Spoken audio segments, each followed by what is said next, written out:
Quick shout out to the two Uber comrades and Patron supporting this channel and my content. My partner, thank you, Rosa, and Independent Left News. And Independent Left News is actually where I came across this story at, so definitely check them out. They're a great resource, in my opinion.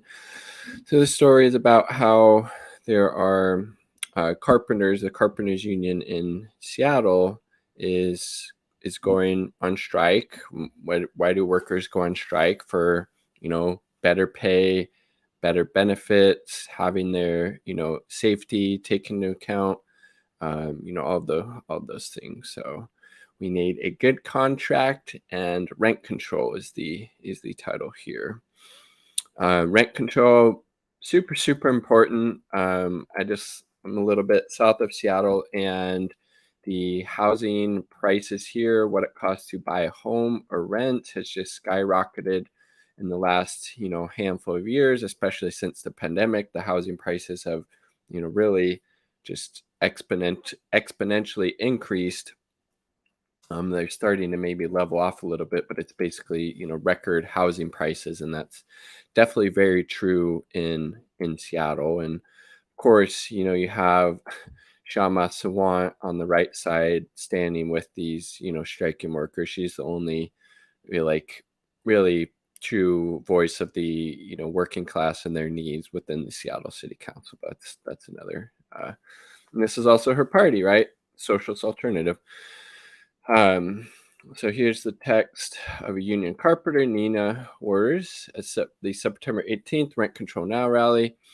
I'm a 33-year-old queer journeyman carpenter out of Local 30, but my number one title is mom. I'm here today because the parallels between the carpenters' fight for better wages and the struggles of renters in the greater Seattle area are too great to ignore.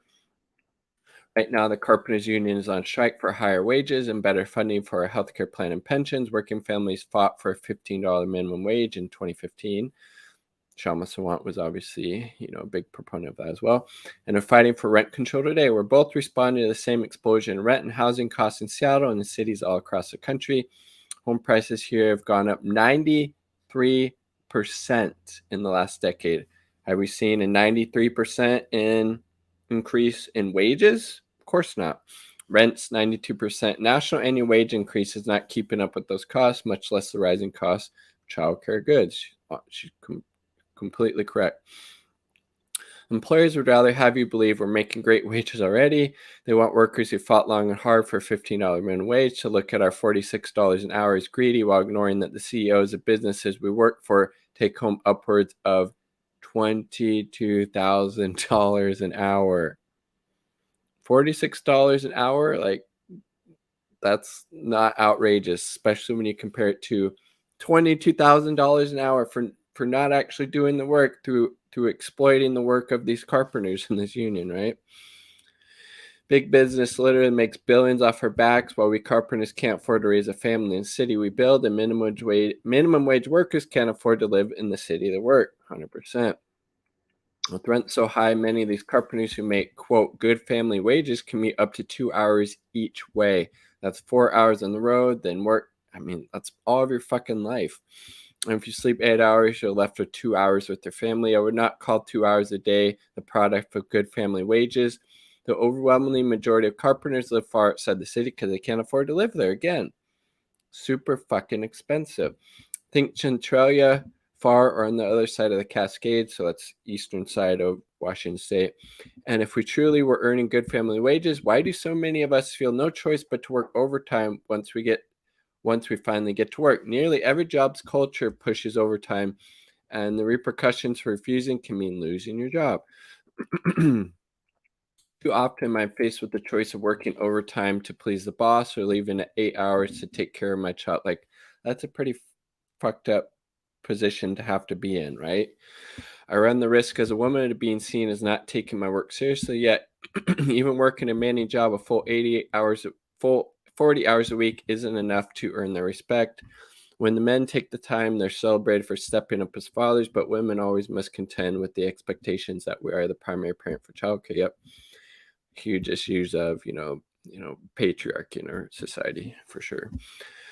So the choice working moms must make is being seen as a good mom or a good worker, but never both. This makes it hard to advance in the workplace and make the higher wages we need to keep up with childcare and housing costs, both which have skyrocketed. We obviously need, universal socialized housing, rent control as they're advocating for, and universal childcare. It's no longer true that a single income carpenter can support a family in Seattle. And with these increasing housing costs, dual income households struggle to keep up. Single parents get the worst of all, which is why many spouses stay in abusive marriages or workers stay in toxic work environments. And if a union carpenter can't keep up with housing costs, how on earth are minimum wage workers supposed to do it? They're not able to. There's that thing out a couple months ago showing that minimum wage workers couldn't afford to rent anywhere in the US with what they make on minimum wage. Again, it's not a livable wage. We need a livable wage, at least probably 25, $30 an hour, if not more. We carpenters are asking for transparency regarding contract negotiations. Seems pretty reasonable.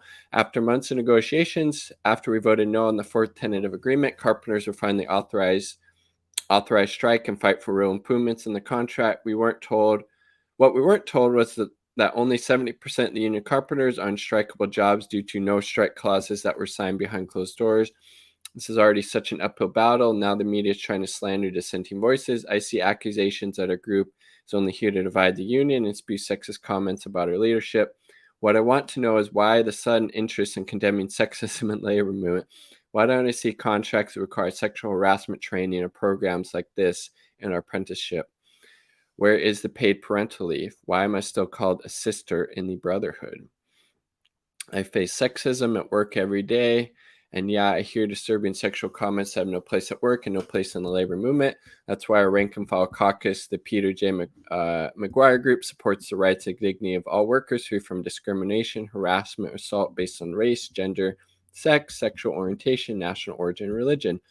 Derogatory comments and statements get promptly addressed. We've had multiple conversations and rank and file members to work towards a better understanding of discriminatory language and why it's wrong. That's awesome. Can't say I've ever seen this happen in my time as union carpenter. We're going to have to win this strike with or without union leadership. And more often than not, union leadership is signing with big business with capital against the rank and file union membership, right? But higher wages is only half the battle. Low wages and higher rents are the vice that squeezes the working class of its earnings. Well, I would say, capitalism as well, because capitalism is inherently exploited because surplus labor value is being taken by the capitalists, and that's exploitation. If wages go up, but rent does too, this doesn't change the realities of working people. We still have to suffer long commutes, constant overtime, and the shrieking window of a life worth living. This is why we want to show solidarity and support for rent control. Working people of all kinds in the greater Seattle area being crushed by the cost of living, student loan and medical debt, the ongoing climate crisis, and more. Stemming the rising cost of rent and home prices will transform these barely scraping by wages into good family wages, not just for carpenters, but for everyone. Again, it's a collective struggle.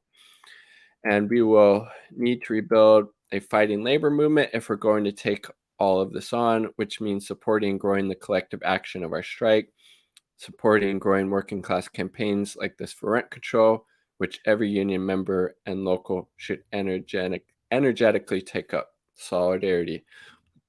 So there you go. A little bit of the backstory about why carpenters in that union are striking as many as they can, at least, because you saw that had that bullshit no strike clause thing, so not all of them are able to, but all solidarity with these workers, any workers that are on strike. I believe those Alabama coal miners are on strike going on 6+ months now. Again, just all solidarity with the working class people of the United States and abroad. And union membership can be a useful vehicle to getting some of these demands and concessions made. But ultimately, it's not enough. We need to get rid of the capitalist system because it is inherently exploitive, right? Like the video if you like the video. Subscribe for more content. Dislike the video if you do. That's cool too. But why would you? This is good. Peace. Much love. Subscribe.